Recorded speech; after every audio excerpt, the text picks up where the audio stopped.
The silence he left was the loudest thing you had ever heard. It wasn't just the absence of his voice or the end of your late-night conversations. It was a deafening void where a life used to be. One day, he was your everything. The man who knew how you took your coffee. The one who held you when you were sick. The architect of a future you both were supposed to build. The next, he was a ghost, and she was the reason. There is a unique kind of pain in being replaced. It's not a simple breakup. It's a judgment. It's the feeling of being weighed, measured, and found wanting. You were not just left, you were discarded for a newer, shinier option. He didn't just walk away, he ran towards someone else, leaving you to stare at the wreckage of promises he never intended to keep. You watched, from a distance, as he began to build a new life on the ashes of yours. The same hands that once held you were now holding hers. The same smile he once gave you was now directed at her. It was a brutal, public spectacle of your own perceived inadequacy. Every happy picture, every whispered rumor was a fresh twist of the knife. He had moved on with an ease that suggested your years together were nothing more than a prelude to his real story. And so you were left with the quiet, thankless task of rebuilding. Piece by piece, you had to learn to live in a world that no longer included him. You had to reclaim the places you went together, find new songs to listen to, and teach your heart to beat steadily on its own again. It was a slow, agonizing process, done in the shadows, while his new life flourished in the sun. He chose his passion, his chaos, and left you with the quiet, arduous work of finding your peace. The peace you fought so hard for was shattered by the sound of sirens. It wasn't a distant wail, it was a piercing scream that tore through the quiet evening air, stopping right outside. Red and blue lights pulsed against your living room wall, a frantic, unwelcome heartbeat. For a moment, you froze.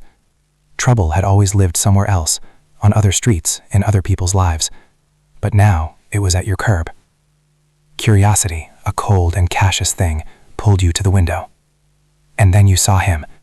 It was him, but a version you hardly recognized. This wasn't the confident man who had walked out of your life, but a disheveled, hollowed-out stranger being pulled from that house, their house. His shoulders were slumped, his face was pale and marked with a fresh scratch, and his eyes, once so full of fire for her, were vacant with shock. The neighbors you'd only ever nodded to were standing on their lawns, their faces illuminated by the flashing lights, witnessing the complete unraveling of the man who had torn your world apart. He wasn't fighting the officers, not really. He was a puppet whose strings had been cut. But then, as they pushed him toward the back of the patrol car, his head snapped up. His eyes scanned the street, wild and desperate, searching for something, for someone. And then he saw your window. His voice, when it came, was a raw, guttural sound that sliced through the night. He screamed your name. Not hers, yours. It wasn't the plea for love. It was the desperate cry of a drowning man reaching for the shore he had willingly abandoned. It was the sound of a man realizing, far too late, that he had burned his only safe harbor. You stood there, hidden by the shadows of your own home, and felt nothing. No anger, no pity, no triumph. Just a profound, final stillness. The chaos outside was his harvest, grown from seeds he had sown himself. You had your own life to tend to now. Slowly, you reached for the curtain and pulled it closed, shutting out the lights, the noise, and the ghost of a life that was no longer yours. Your silence was the only answer he would ever need. Mira, vamos a hablar de lo que pasó. Let's be very clear about the choice he made. It wasn't just a mistake or a moment of weakness. It was a fundamental miscalculation of value. He had a home, and he traded it for a thrill. He had peace, and he traded it for a storm. You need to understand this. When he left you for her, he wasn't choosing a better person. He was choosing an echo of his own chaos. People like him who are running from themselves don't seek stability. They seek intensity. They confuse trauma with passion. and turmoil with being alive. She wasn't the prize. She was the symptom of his own internal sickness. He chose a relationship built on the wreckage of another. What kind of foundation is that? It was destined to be unstable, volatile, and toxic. The life he built with her wasn't a new chapter. It was just a louder, more frantic version of the ending you gave you. Those sirens, those handcuffs, that public humiliation. That wasn't bad luck. That was the bill coming due.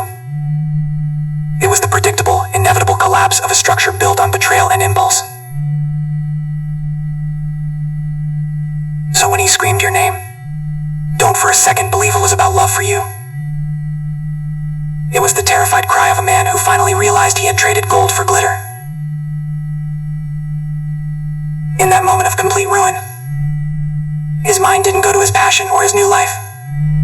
It went back to his anchor, to the one safe harbor he had ever known, the one he willingly set on fire. He wasn't calling for you. He was calling for the peace he destroyed. That chaos you saw tonight, it didn't just happen. It's a harvest, and it has been growing for a long time.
You have to see it for what it is, the final, predictable outcome of the choice he made. People think these collapses are sudden, like lightning striking a healthy tree. They're not. They are the results of a slow, internal rot that finally breaks the surface for everyone to see. Think about the signs. You don't have to have been inside that house to know what was happening. You could feel it in the silence that was never peaceful. You could probably hear it in the way a car door slammed a little too hard late at night, or see it in the drawn curtains that stayed closed a little too long in the morning. That kind of intensity he chased doesn't sustain itself. It consumes itself. Passion that starts with betrayal burns hot and fast, and when the fuel runs out, it just burns the people involved. The man you saw being pulled out of that house was not a victim of circumstance. He was a volunteer. Look at him, the scratch on his face, the emptiness in his eyes. Those are not the marks of a man in a loving partnership. Those are the battle scars from the war he chose to enlist in. He traded the quiet strength of your love for the loud violence of their drama. He thought it was exciting, a sign that he was truly alive. But what he was really doing was building his own prison, brick by toxic brick. The police didn't arrest him tonight. They just transferred him from one cell to another. His downfall wasn't his new relationship failing. His downfall was his character. A man who builds his happiness on someone else's pain will always end up in ruins because the foundation is corrupt. He didn't lose his way tonight. He lost it the day he walked out your door. Tonight was just the public announcement of a bankruptcy that happened long ago. And now, you must understand the most important part of this entire story, your reaction. That moment when you stood in the quiet of your own home, listening to the chaos he created, and felt nothing. That wasn't numbness. That was healing.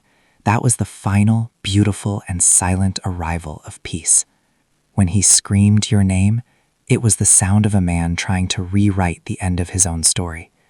In his mind, in that moment of absolute terror and humiliation, he tried to cast you as the rescuer, the one who would come running, the one who would fix the mess he had made. It was the ultimate act of selfishness, dressed up as desperation. He wasn't reaching for you. He was reaching for a function you used to serve. He was calling for the calm, the stability, the unconditional support he threw away. He wanted the comfort of the home he burned down without having to live in the ashes. Do not mistake his cry for a confession of love. It was a confession of failure. It was the final admission that his grand passion was a fragile, violent thing that could not sustain him.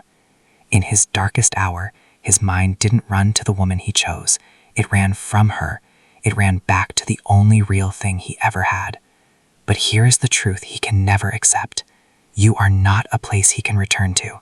You are a person he abandoned. Your silence, the simple act of closing the curtain, was the most powerful answer you could have ever given. It was a declaration.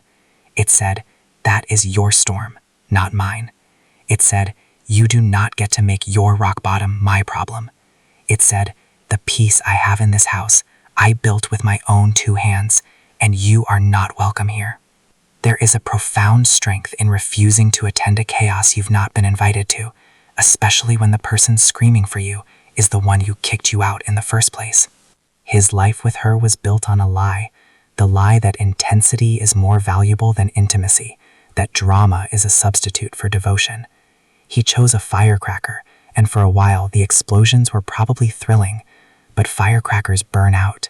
They leave behind nothing but smoke and scorched earth.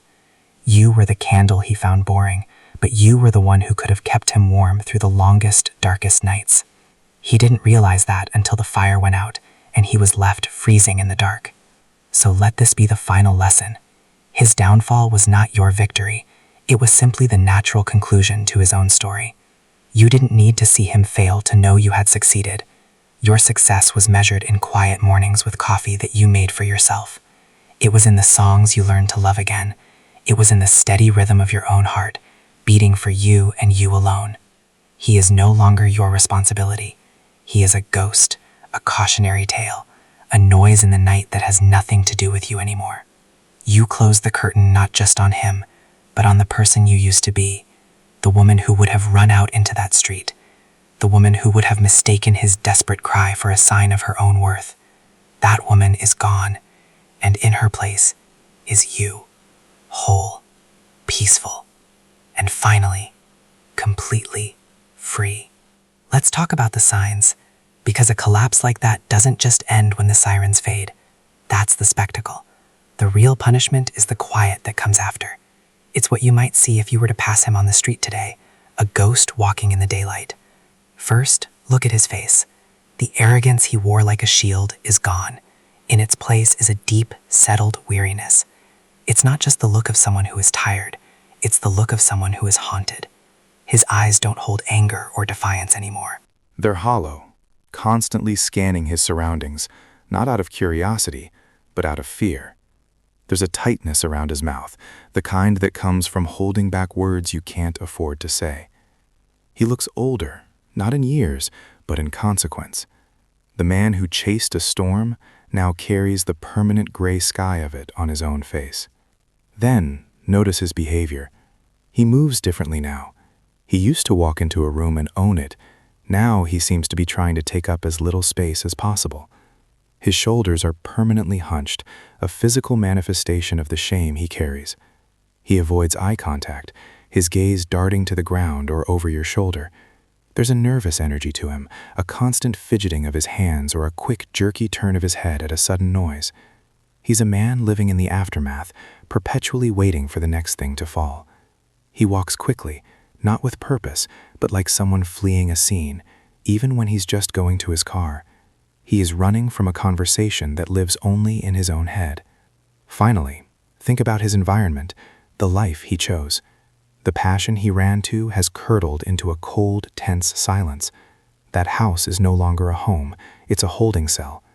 The life they built isn't one of vibrant chaos, but of quiet resentment. Imagine the meals eaten without a word, the nights spent on opposite sides of the bed, the air thick with things unsaid. The thrill is gone, and what's left is the grim reality of two people bound together by a shared disaster. That isn't a partnership, it's a sentence. The intensity he craved became a low-grade, constant state of emergency, and the home he thought he was building is just the quiet, cold wreckage of a fire that has long since burned out. And so, we must talk about the future, because his story has reached its pathetic conclusion, but yours is just beginning to unfold. Do not waste a single moment wondering what becomes of him. His future is already written, and it is a long, quiet, and lonely sentence. He will not spend the rest of his life in a jail cell. His punishment will be far more intimate. He will spend it in the prison of his own choices. He will live out his days with the ghost of the man he could have been and the echo of the peace he destroyed. He may find other relationships, other distractions, but he will never again find a home. He is a man who burned his only harbor, and he will spend the rest of his life adrift, looking for a shore that no longer exists. One day, years from now, he might see you, perhaps across a quiet street or in a crowded store. You will be laughing with a friend, or walking with a calm sense of purpose, your face relaxed and open. You won't even notice him, but he will see you, and in that brief, ordinary moment, the full weight of his loss will crush him. He will see the peace he threw away, the stability he mocked, the life he wasn't strong enough to deserve. That will be his haunting. Not the sirens, not the handcuffs, but the simple, undeniable evidence of your happiness without him. But this story is no longer about him. His chapter is closed. The final point is you. Your future is not defined by finding someone new to replace him. It is defined by the profound, unshakable discovery of yourself. It will be built not on grand gestures, but on small, sacred moments of peace. It is the joy of waking up in a home that feels entirely your own, where the only energy is yours. It is the freedom of making a cup of coffee exactly how you like it, and enjoying it in a silence that is comforting, not deafening. It is the moment you hear a song you once shared and feel nothing but a faint, distant memory, like a story about someone else. It is the deep, easy laughter with friends that is not shadowed by anxiety. It is the strength you feel in your own hands, the confidence in your own decisions, the quiet pride in knowing you survived the fire and rebuilt your world from the ashes, stronger and more beautiful than before. The ultimate liberation is not seeing him fall. It is becoming completely indifferent to whether he is standing or not. His life, his chaos, his consequences, they are a foreign country you no longer have a passport for. You have your own territory to cultivate, your own garden to tend. He chose the temporary thrill of a storm. You, in your quiet, steady work, became the harbor. Not for him, never again for him, but for yourself. And that is a peace no storm can ever touch. The best thing he ever did for you was not loving you, it was leaving. Because in the space he vacated, you didn't just rebuild a life, you finally, truly came home to yourself. The silence he left was the loudest thing you had ever heard. It wasn't just the absence of his voice, it was a deafening void where a future used to be. You were weighed, measured, and discarded for a newer, shinier option. He didn't just walk away, he ran toward someone else, building a new life on the ashes of yours. Every happy picture you accidentally saw, every whispered rumor, was a fresh twist of the knife. He had chosen his chaos, his passion, and left you with the quiet, thankless task of rebuilding your peace. That peace was shattered by the sound of sirens. Red and blue lights pulsed against your living room wall, a frantic, unwelcome heartbeat. Curiosity, cold and cautious, pulled you to the window. And then you saw him. This wasn't the confident man who had walked out of your life, but a disheveled, hollowed-out stranger being pulled from their house. His face was pale, marked with a fresh scratch, and his eyes, once full of fire for her, were vacant with shock. Neighbors stood on their lawns, witnessing the complete unraveling of the man who had torn your world apart. He was a puppet whose strings had been cut. But as they pushed him toward the patrol car, his head snapped up. His eyes scanned the street, wild and desperate. And then he saw your window. His voice, when it came, was a raw, guttural sound that sliced through the night. He screamed your name, not hers, yours. It wasn't a plea for love. It was the desperate cry of a drowning man reaching for the shore he had willingly abandoned. It was the sound of a man realizing, far too late, that he had torched his only safe harbor. You stood there, hidden by the shadows of your own home, and felt nothing. No anger, no pity, no triumph. Just a profound, final stillness. The chaos outside was his harvest, grown from the seeds of betrayal he had sown himself. You had your own life to tend to now. Slowly, you reached for the curtain and pulled it closed, shutting out the lights, the noise, and the ghost of a man who was no longer your problem. Your silence was the only answer he would ever need.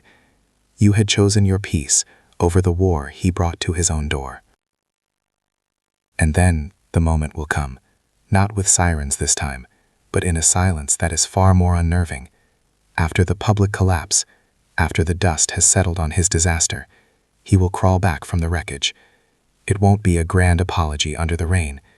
It will be a quiet, pathetic reach in the dark, a text message late at night with just your name, or a blocked number that calls twice, hoping you'll pick up out of curiosity. Or perhaps he will be bold enough to appear at your door. He will stand there, a ghost in the daylight, looking smaller than you remember. The fire he had is gone, replaced by the dull gray ash of consequence. He won't talk about her, or the arrest, or the life he blew up. He will talk about you. He'll mention a memory, a small, intimate detail from the life he chose to burn, trying to reignite a spark in the ruins. He will look at you with those hollow eyes, searching for the woman who would have fixed this, the woman who would have taken him in. He is not looking for you. He is looking for a function, a refuge from the storm he created. And you will look at him, this man who was once your world, and you will feel the final, beautiful, and devastating truth. You no longer care. His pain will not touch you. His desperation will seem like a cheap theatrical performance. You will see him not as the great love you lost, but as a stranger with a sad story that has nothing to do with you. The emotional cord that once tied your well-being to his has been completely severed. He is just a man on a doorstep, and you are a woman who is already home. He will ask for something, a conversation, a moment of your time, a sliver of forgiveness he has not earned. He is looking for a soft place to land. And with a quiet calm that will surprise even you, you will deny him. There will be no yelling, no tears, no recitation of his crimes. You will simply say, no, or you will close the door, or you will block his number. It will be a small, simple action, but it will be the most definitive thing you have ever done. You are not slamming the door on him. You are locking the door to a part of your life that is finally, irrevocably over. He made his choice, and the consequence is that he no longer gets to make any choices that involve you. As he walks away, or as the silence on the other end of the line confirms he has finally understood, a feeling will wash over you. It is not triumph. It is not revenge. It is lightness. It is the feeling of a great, heavy weight you didn't even realize you were still carrying being lifted from your soul. You will stand in your quiet home, the one you fought to make peaceful again, and you will breathe. It will feel like the first real breath you've taken since he left. The air will feel cleaner, the silence will feel sacred, and in that moment, the words will rise up from a place so deep inside you, they are the very foundation of who you are now. I am free.